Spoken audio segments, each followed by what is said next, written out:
नमस्कार मित्रों, मैं हूं डॉक्टर अर्चना, माइंड हिप्नोटिज्म चैनल। आज हम डिस्कस करेंगे, टॉपिक है गुरु के प्रति समर्पण भाव।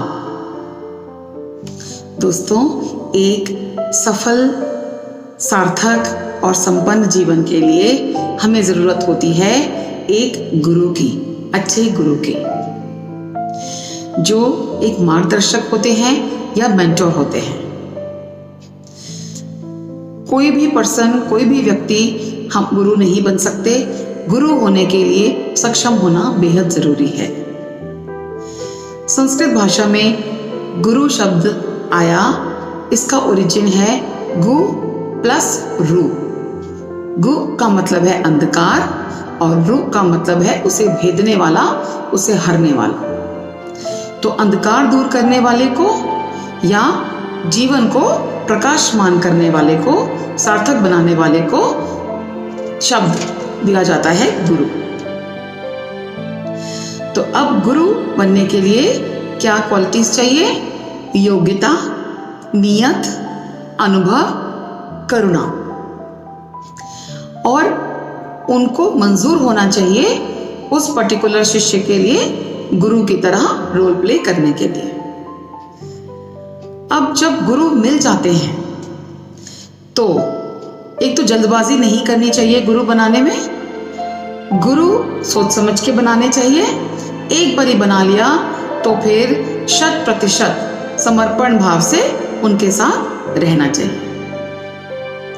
कुछ भी हो, गुरु पहले हैं। गुरु के किसी भी कथनी या करनी के ऊपर कभी भी शक नहीं करना चाहिए, कभी भी गुरु को जज नहीं करना चाहिए। टोटल आंख बंद करके विश्वास करना चाहिए, उनके कहे अनुसार चलना चाहिए।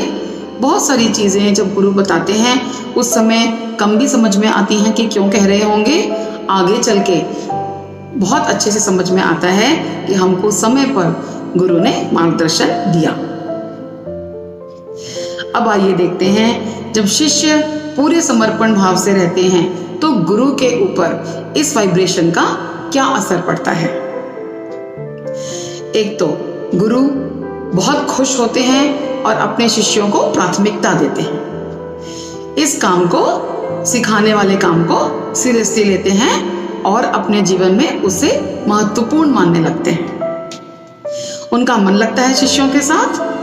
वो अपनी योग्यता अनुसार तो उनको ट्रेन करते ही हैं, इसके अलावा ढूंढ ढूंढ कर, सोच सोच कर, पढ़ पढ़ कर, सीख सीख कर और सिखाते हैं, क्योंकि उनको ये पुश मिलता है अपने स्टूडेंट के समर्पण भावना की वजह से। अंदर से उनकी इच्छा होती है कि मैं इसको क्या क्या दे दूं अपनी तरफ से। हर अच्छे गुरु का यही गोल होता है कि मेरा शिष्य मुझसे भी आगे जाए।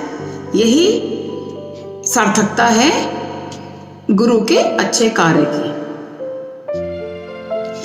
अब इसके अलावा जो सिखाते हैं, उसके अलावा तमाम प्रार्थनाएं, आशीर्वाद और नए नए आइडियाज हमेशा गुरु देते हैं। गुरु के चरण छूकर जाकर कोई भी काम हम करते हैं तो उसमें जरूर सफल होते हैं। ये आपको सभी सफल लोग बताएंगे। दोस्तों, मैं बहुत से लोगों की शिष्या भी रही हूँ और अनगिनत लोगों के गुरु भी। शिष्या होने पर मैंने पूर्ण समर्पण भाव दिया है और उसके वजह से मुझे बेहद सफलताएं मिली भी हैं। इसी तरीके से मैं जिनकी गुरु हूँ, जब वे शिष्य मेरे जीवन में आते हैं, हम आपस में इंट्रोड्यूस होते हैं, तो मैं उन्हें प्यार से ये सलाह देती हूँ कि पूरा फेथ रखो। और उससे क्या होता है? A student helps the teacher to help the students much much better. एक कहावत है, जब शिष्य पूरी तरह तैयार हो, मानसिक रूप से, हर तरीके से जब तैयार हो, इमोशनली भी स्वीकार कर चुका हो, समर्पण कर चुका हो, तब रियल गुरु, रियल टीचर जो हैं वो अपने मैक्सिमम एफिशिएंसी पर आ जाते हैं। इसे कहते हैं when the pupil is ready, the teacher appears। तो दोस्तों, आप जिसके गुरु हैं उन्हें प्रेरित कीजिए फेथ रखने के लिए, समर्पण भावना के लिए, और आप जिसके शिष्य हैं उनके प्रति आप भी वही कीजिए। मैं तो यही करती हूँ।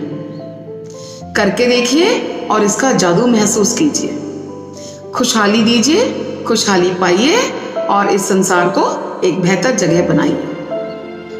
सुरक्षित रहिए, जल्दी फिर मिलेंगे। अभी के लिए इतना ही। धन्यवाद, नमस्कार।